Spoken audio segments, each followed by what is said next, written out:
حضرت مولانا نانوتوی رحمۃ اللہ تعالی علیہ فرماتے ہیں کہ جب کسی جگہ کوئی بادشاہ اپنے ساتھیوں کے ساتھ ٹھہرتا ہے تو پہلے بادشاہ کا خیمہ لگایا جاتا ہے، بعد میں دوسرے لوگوں کے خیمے لگائے جاتے ہیں، اور جب چلنے کا ارادہ ہوتا ہے تو پہلے بادشاہ کا خیمہ اکھاڑا جاتا ہے، بعد میں باقی بھی اپنے خیمے اکھاڑ کر پیچھے چل دیتے ہیں۔ اسی لیے خانہ کعبہ شریف جو ہے اس کی تعمیر دنیا میں سب سے پہلے ہوئی، اور قیامت کے قریب بھی اس کو اٹھا لیا جائے گا، اور اس کے بعد دنیا جو ہے یہ تباہ ہو جائے گی۔ حضرت مولانا نانوتوی رحمۃ اللہ علیہ نے ایک مستقل کتاب اس پر لکھی ہے، قبلہ نما۔ وہ فرماتے ہیں کہ جہاں بیت اللہ شریف ہے یہاں اللہ تعالی کی صفت محبت کی تجلی ہے، اور جہاں بیت المقدس ہے وہاں اللہ تبارک و تعالیٰ کی صفت عدل کی تجلی ہے، عدالت کی۔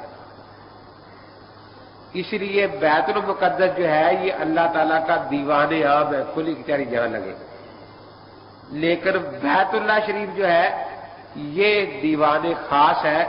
دیوان خاص میں ہر آدمی کو آنے کی اجازت نہیں ہوتی، اس لیے بیت المقدس میں جو انبیاء علیہ السلام ہوئے ان کو اللہ نے حکومت سے بھی نوازا۔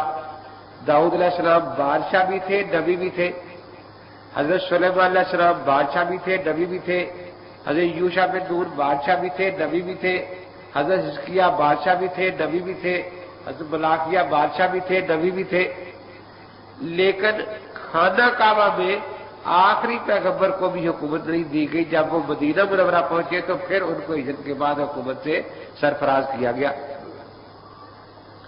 تو اس لیے فرمایا کہ یہاں اللہ تعالیٰ کی صفت محبت کی تجلی ہے، اور وہاں بیت المقدس پر صفت عدالت کی تجلی ہے۔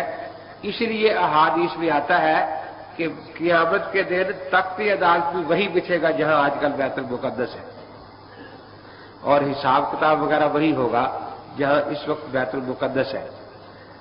تو یہ انہوں نے اس کے جواب میں لکھی تھی کہ ہندوؤں نے کہا تھا اگر ہم بت پوجتے ہیں پتھر کے بنے ہوئے تو تم بھی خانہ کعبے کو سجدہ کرتے ہو جو پتھروں کا بنا ہوا ہے۔ اس پر حضرت نے فرمایا تھا کہ یہ بات غلط ہے، بت جس کو آپ پوجتے ہیں اگر وہاں سے اٹھا لیا جائے تو آپ اس کو سجدہ نہیں کرتے، لیکن اگر خانہ کعبہ کی تعمیریں بنیاد تک اکھاڑ لی جائے دوسری تعمیر کے لیے تو پھر بھی سجدہ اسی طرف کرتے رہتے ہیں۔ تو معلوم ہوا کہ ہمارا مقصود بت نہیں بلکہ وہ تجلی ہے جو اللہ تبارک و تعالیٰ کی وہاں ہے۔ تو یہ گویا جو عمارت ہے یہ وہ اس تجلی کی کرسی ہے، اور جب بھی کوئی سلام کرتا ہے تو کرسی والے کو کرتا ہے، کرسی کو سلام نہیں ہوتا۔ چنانچہ کرسی والا وہاں سے اٹھ کر چلا جائے پھر کرسی کو سلام کرنے وہ نہیں آتا، جہاں وہ جائے گا وہی سلام ہوگا نا۔ لیکن آپ کا بت یہاں سے اٹھا کر پیچھے رکھ دیا جائے تو آپ کبھی ادھر سجدہ نہیں کرتے، ادھر ہی کرتے جدھر بت چلا گیا۔ اس طرح جو ہوائی جہاز پر جا رہا ہے اس کے سامنے کعبہ نہیں ہے، صرف وہ تجلی تو ہے نا جو عرش سے یہاں تک آ رہی ہے، اس لیے اسی طرح نماز پڑھ لیتے ہیں ہم۔ تو اس سلسلے میں انہوں نے یہ کتاب لکھی ہے، اس کا نام قبلہ نما ہے۔